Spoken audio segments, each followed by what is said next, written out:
All right, communication pretty much is being heard. No, but the actual definition of communication is interaction between humans to express desires, needs, and ideas. Voice is air from the lungs being pushed through your larynx, and the physiological physiological production of sound through motor and respiratory control. But voice is pretty much just air being pushed through your lungs out of your larynx. Speech is skilled motor control by way of expression of thoughts and spoken words. Speech is learned and also reflects one culture. Language is a system of words or signs that have understood meaning. Expressive communication uses language to express thoughts, feelings, and ideas, which can be spoken or written. Expressive language is used to express oneself with language. Also remember capabilities or capacity. When you hear those two words, think of a controlled environment for like test purposes. Anyway, I'm just throwing it there. Receptive communications is the individual's ability to receive and interpret verbal and non-verbal messages. Receptive language is pretty much understanding vocabulary. It's a receptive vocabulary, being able to follow directions and understand questions. Communication and culture equals connectivity. Culture is built from communication to pass along culture values. Memes. It was developed by Richard Dawkins in 1976, and pretty much is used to express or communicate creative thought. Meme, no, always got to ruin the good stuff. Paralinguistic period is from birth to 12 months and characterized by a child's exploration of the environment with their caregiver. It can be either intentional or unintentional non-speech communications. Pre-intentional behavior communicates even though the behavior is not under the individual's own control. It reflects a general state of a condition like hunger, tired, bored, or angry.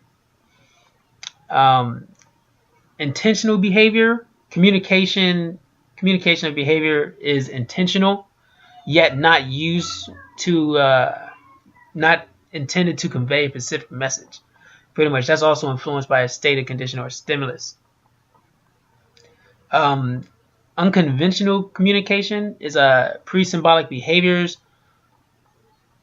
Behaviors are used intentionally to communicate, yet unconventional. So pretty much it's not socially acceptable. So pretty much what it's saying is unconventional communication, think of it's not socially acceptable as you get older. Like tugging, pulling on somebody to get their attention or communicate with them. Paralinguistic communication, pretty much jargon speech.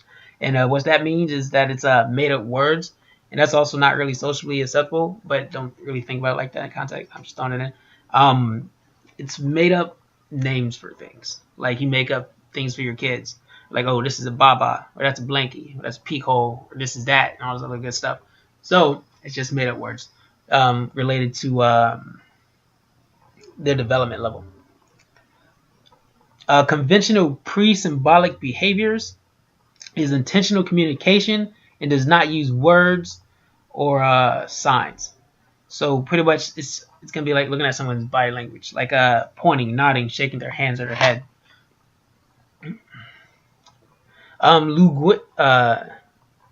Linguistic development is based on structure, meaning, and pragmatics.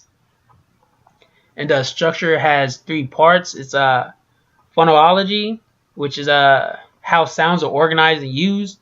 Morphology is the word structure, and snarics is the word order, the order of words. The second part, those all fall under structure. The second part is meaning, and that is the semantics or meaning of a language. And pragmatics is social rules for talking. And that all falls under linguistic development. Linguistic development, structure, meaning, pragmatics. Language structure, pretty much there's 3 types: single words, and that comes from 10 to 13 months. 2 words, pretty much around 18 months, and then from 2 years on is multi-word sentences.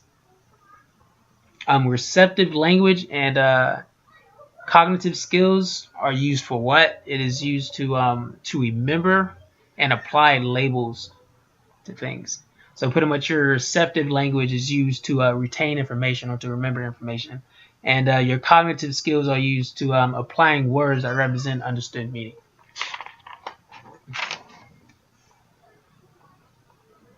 Development of language is pretty much based on environmental exposure, and this pretty much helps with the ability to reason or rationalize.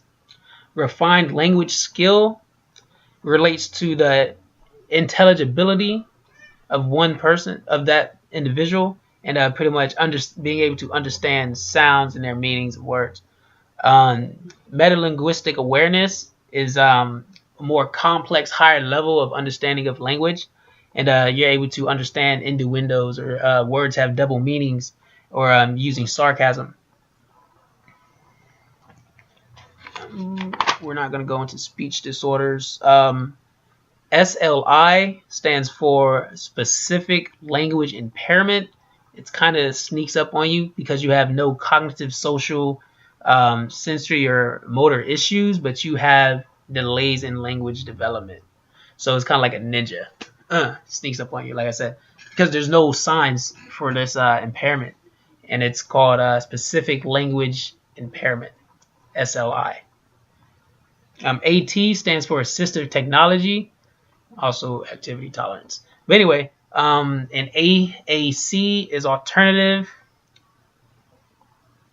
argumentative communication, and pretty much that's a form of expressive communication other than oral speech. So like if you're using like technology or something to help you out in order to speak. The Communication Bill of Rights pretty much says that that gives people right to the communication along with their quality of life with disabilities related to communication. So the individual has the right to obtain desired object or refuse service, and also the right to alternative services, to be able to express their feelings, and also access to assistive technology and AACs. All right, we're going to move on to cognition, but that's going to be another video also.